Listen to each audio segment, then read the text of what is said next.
But anyway, there we learn how just to, whatever's here, it's important. Value it, no matter what it is. And then we care for it. Instead of curing it, instead of trying to get rid of it, instead of trying to develop it, instead of trying to do something with it, when we care for it, whatever's in this moment, then it's like putting down the glass. It's like letting it go with a bit of kindness and a bit of softness. That is really important. And so that becomes a very powerful, very simple meditation method. So you're sitting here, whatever comes up in your mind, whatever it is, you give it importance, not trying to get rid of it, and then you care for it. If you try and care for things, then you find that things soften up. They get less of a problem. And eventually they just develop into something really, really, really beautiful, no matter what the object is, which you start with. It's not as if that, you're being negligent, but when you care for something, you stay with it, you tend to dive into it, you go inside of a thing. But if you're actually always trying to get rid of it, develop it, you actually miss the opportunity of a still mind developing into insight, seeing deeply inside of something. So this is a very simple way of meditating. So if you are tired, like, I'm still jet lagged because I only arrived back from UK yesterday, and if you are sick, you've got hay fever, if you've got irritable bowel syndrome, please, those of you who've got irritable bowel syndrome, please never follow your gut feeling. But those of you who've got a pain, ache, you can't get rid of it, it's there. So what can you do with it? Give it importance. Stay with it, care for it. Don't try and get rid of it, care for it. It's in this moment. You've got something to focus on. And my goodness, things start to change. The water becomes still all by itself. That's what my goal is, but I always thought I had to hold it, do something to make it still. And I find now when I let it go, it becomes still. I always thought to cure things when they were wrong. Now I care for them, and they get better all by themselves. This is a way of meditation. So don't think you can't meditate. Sometimes we don't meditate, but we always can. You have an object in front of you, be with it. Care for it, and see what happens. Okay, so let's give it a go. So, I should always say, those of you who are here for the first time, please, please, those who are, okay, put them on, I don't care. So those of you who are here for the first time, or second time, and you want to go to the Introduction to Meditation course, or classes, those are the room to my right. This is for the advanced, or the desperate, those of you still not getting anywhere but coming again and again and again, year after year. So anyway, you're all welcome. So here we go. There's one other way to keep the water still, that's to drink it.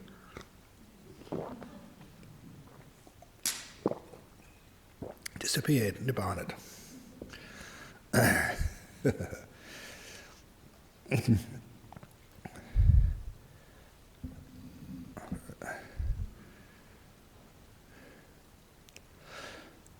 So, closing the eyes. Usually when I close my eyes, unless it's a noisy place, my body is the first thing which comes up by itself.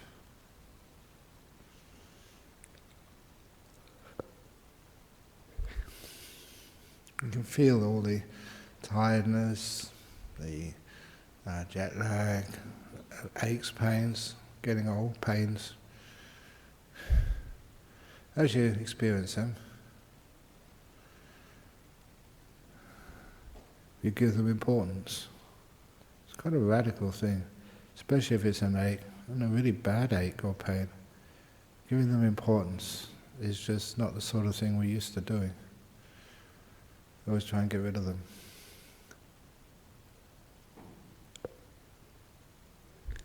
Give it importance. It's in the moment, it's the only time you ever have, this moment. And care for it.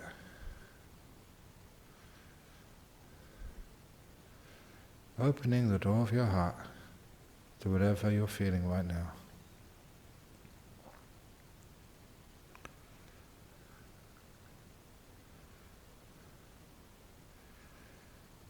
With the body, if there is a bad part of your posture, whether your legs aren't crossed properly or your bottom is not adjusted onto the cushion, both of which apply to me right now, so I'm going to move. That's kindness.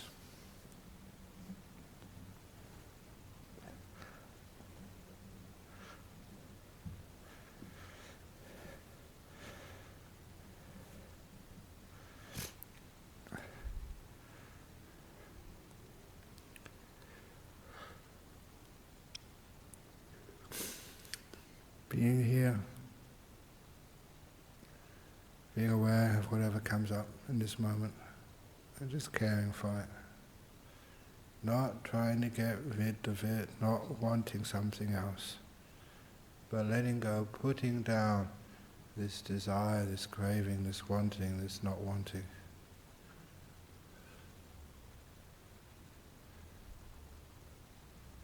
And just being with the body in this moment. Giving every moment importance. And caring for it enough to feel the body even maybe settling down. That's what usually happens. You care for something. It might be a barking dog. It might be a lonely kitten. It might be the birds, the magpies which swoop. If you care for things, you actually feel that you're not a threat.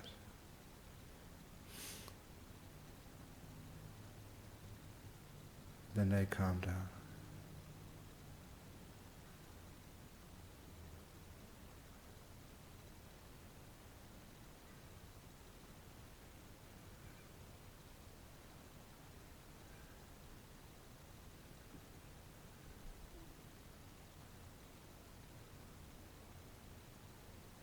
And if there is a problem in the body and it comes up, just don't try and get rid of it. That caused the problem in the first place.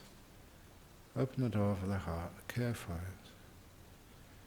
And it'll come into your heart as it is, and after a while, like everything, they come into your room and then they leave. Nothing stays forever.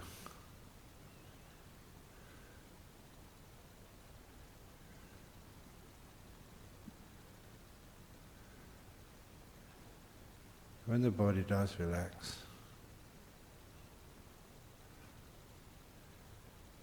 because you're not moving or struggling, you do not need much oxygen. So naturally, you don't have to tell your body to do this. Naturally, the breath gets lighter.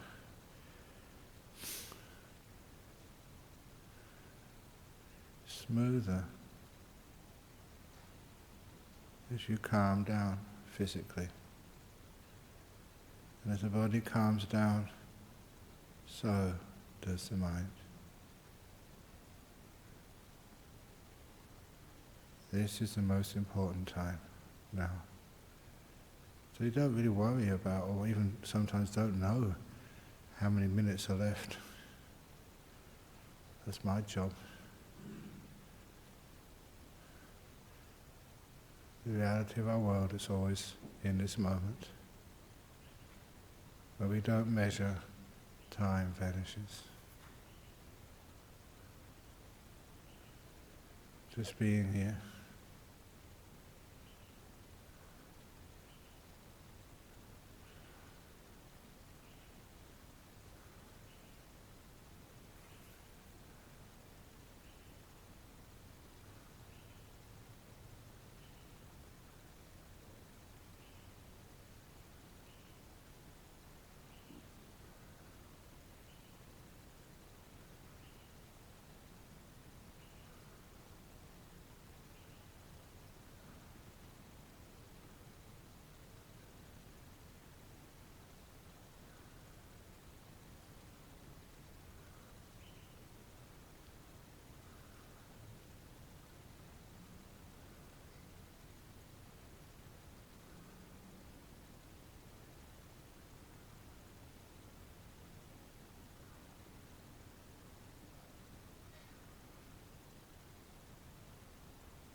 Getting close to the end of the meditation.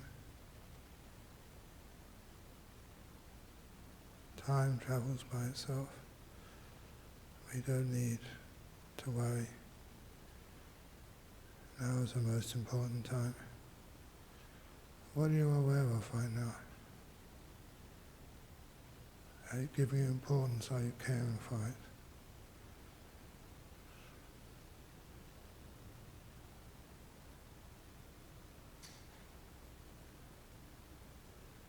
How does it feel when you spend 45 minutes relaxing,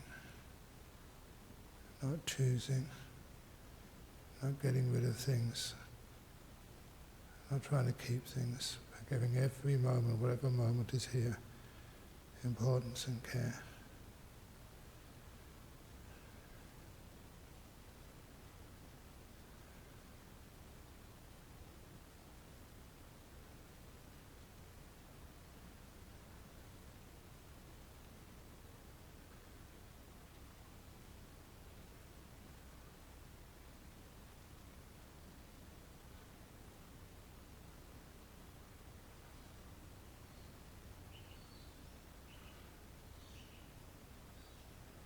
I'm now going to ring the gong 3 times.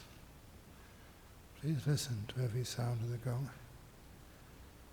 At the last ringing of the gong, open your eyes.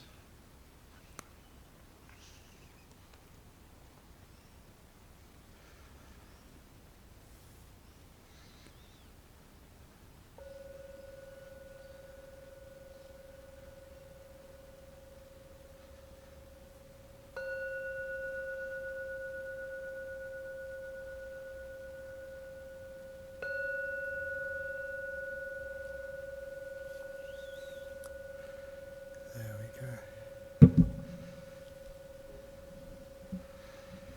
Here we go.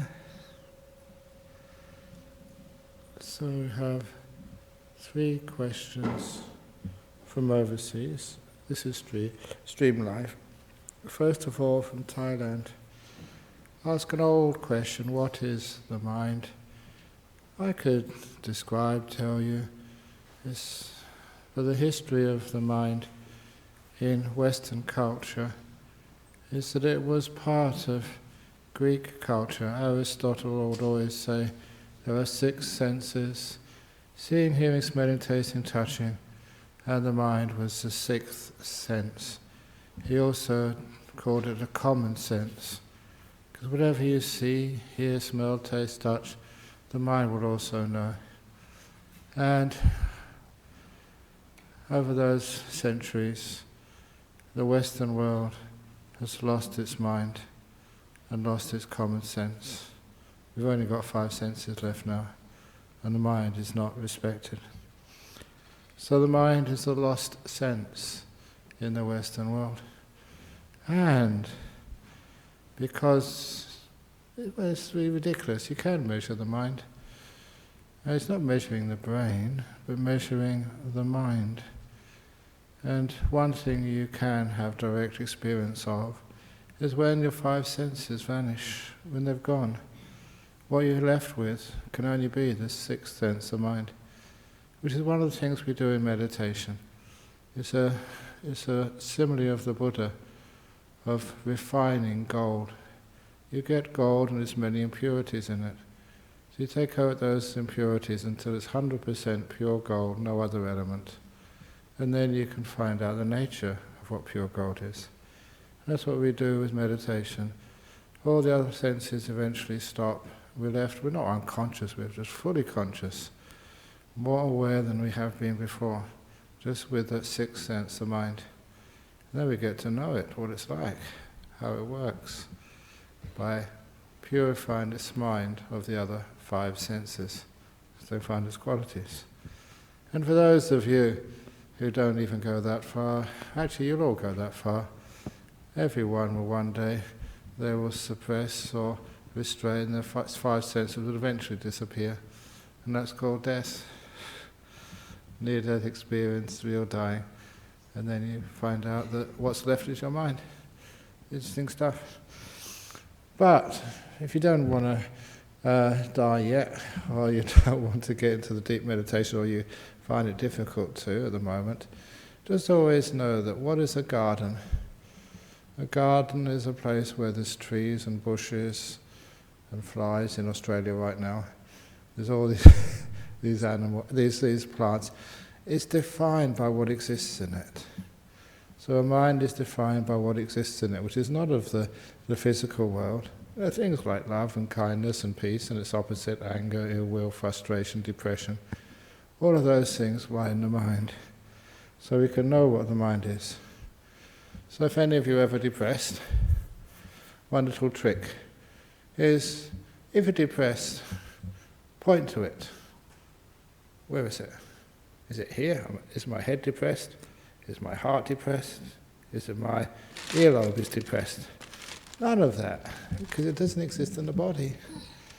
It's got its own realm. If you're in love, where does that live? If you find out where love, depression, fear lives, then you've found the location of the mind. It doesn't live in space, it lives somewhere else.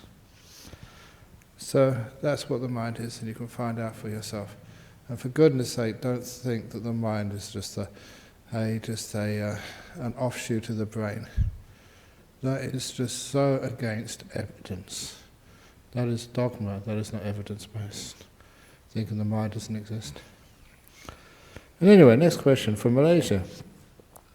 Do you have any advice to one who can't sit for long? I jolted out of it after 20 minutes. There was awareness that the mind wanted to move. Okay, one possibility is using a straitjacket.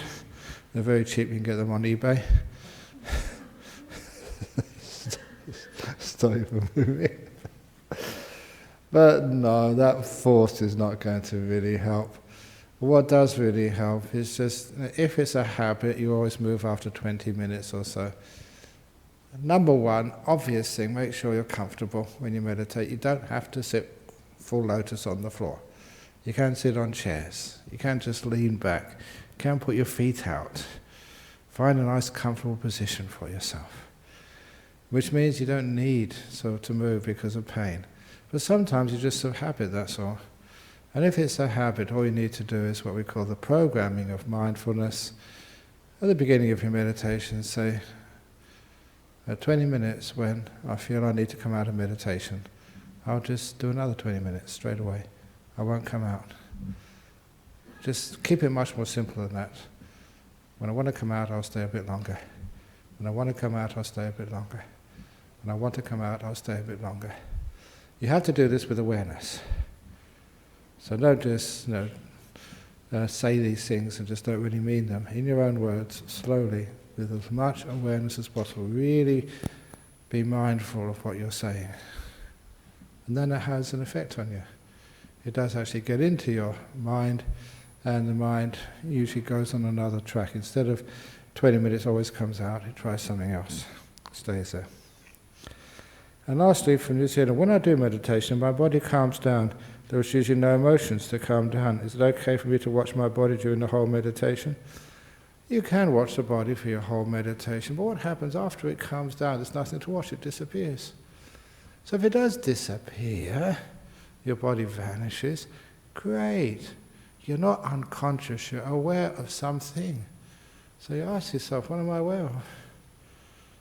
If you can't hear, you can't smell, you can't see, you can't taste and touch, you're still aware. What are you aware of? You're aware of something. And sometimes the nearest simile is when you're in some hut in the forest somewhere, and the lights are on inside your hut, and then you decide to go outside into the forest. At first you can't see, if it's at night time. It takes a while for your eyes to adjust to the different level of light. Same, or similar, not quite the same, that when you go out from the five senses into the world of the mind, at first it takes a while for you to adjust to what you're experiencing. It's there, but it's much more subtle. But after a while you get used to it, you're not afraid of it, and you become incredibly aware of it. So this is what happens. Your body calms down, usually no emotions to calm down. Make sure you're calming down past and future thinking. So thinking is what you're going to calm down. So there's no past, no future in the present moment. And you don't calm down emotions. You calm down the negative emotions. And you encourage the beautiful ones. That's such a amazing teaching when I first understood that. The meditation is not just sitting there like some zombie. You've just actually got incredible energy and happiness and joy and clarity coming up. You're actually more mindful, aware than you've ever been before.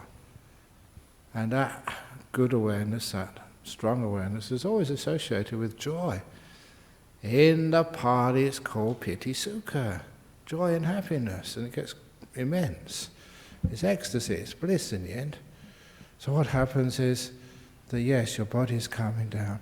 Calm down any negative emotions. Like I want something else. I don't want to be here. This sucks. Whatever it is, or I'm no good, I can't do this. Those are the negative emotions. And even one which comes up later on, fear. Ooh, a bit too much for me. Ooh. Those negative emotions also should be calmed down, but the nice ones, you're inspired. The inspiration, never calm that down. Go for it. Ah, you're peaceful. Peace is not something which is bland and tasteless. Peace is just incredibly enjoyable. It's so I'd even say spicy and sweet and joyful. So peace, you feel it. And it's emotional peace. And eventually you get the real happinesses of letting go. Freedom. Please do not calm them down. Encourage them. We calm down, let go the negative emotions to cultivate the beautiful ones. So that's what we call meditation. Meditation should make you happier and happier and happier. No matter what you have to get up to. So there we go. Now, any questions or comments from those who have come all this way and sitting on the floor now, against the wall? Yes, we have a question over there. So the mic, who's the nearest one? You're the closest one. Some exercise, faster. Yes. Thank you, Ajahn Brahm. I just want to know what happens to your mind when you go to sleep. What happens in the mind when you go to sleep? It's just very low mindfulness. So sometimes you may have a dream, and in that dream you can sometimes remember it, sometimes you can't remember it.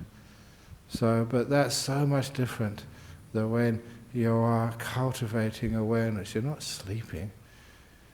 Maybe the difference, just very sort of quickly, and it's not really accurate, but gives you some idea.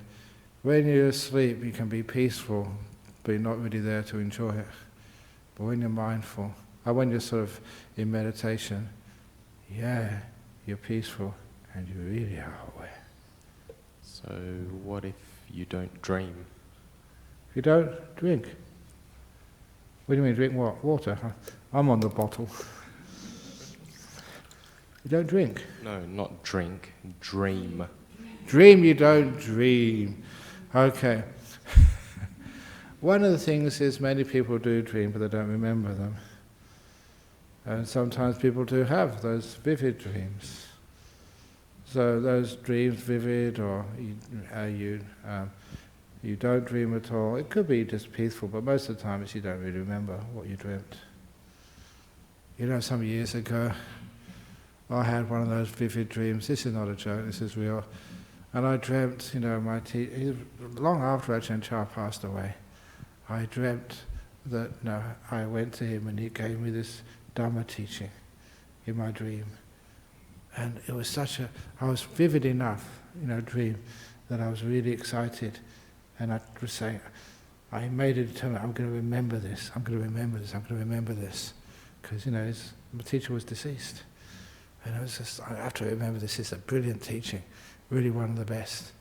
And as soon as I woke up, it's gone, I couldn't remember what.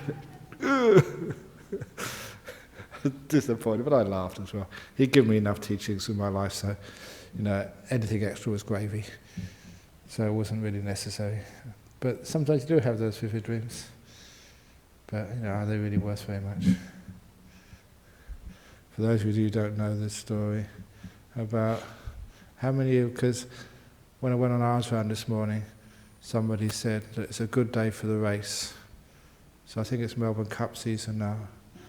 But anyway, that there was this man here in Perth who had this really vivid dream of 5 angels. 5 angels came to him in his dream. You know this one? Anyone doesn't know this one? I feel okay.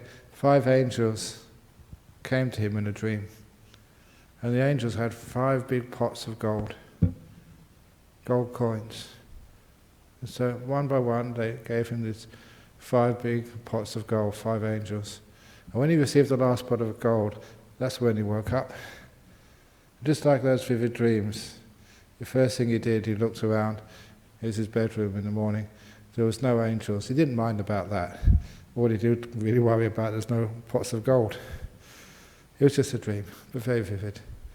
But when he went downstairs for breakfast, his wife had already gone to work, but she'd made him 5 pieces of toast and 5 boiled eggs. That was weird. And he looked at the newspaper. You know the date was? 5th of May. The 5th day of the 5th month. It was like somebody was trying to tell him the importance of the number 5. So what he did... Actually, I saw your car this morning. It's 555, the number plate, isn't it? Was that yours?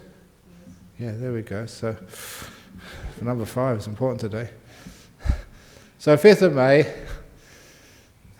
dreamt of 5 angels, 5 pots of gold. Just, he looked at the back of the newspaper. Actually, in the middle of the newspaper, the racing in Perth. And there's a race course. It's named after the English one, ASCOT, Ascot. And so, have you noticed? ASCOT, 5 letters. So he decided to go to have a look out, see what horses were racing that afternoon in Ascot. And he couldn't believe his eyes when he just read horse number 5 in race number 5 was called 5 Angels. He was running that day. So, took the afternoon off work. You have to keep lucky numbers. Lucky number 5. He took $5,000 out of the bank. 5,000. And he put it on horse number 5, race number 5, 5 angels to win. And of course he knew the lucky number 5 could not be wrong. And it wasn't wrong. His horse came in 5th.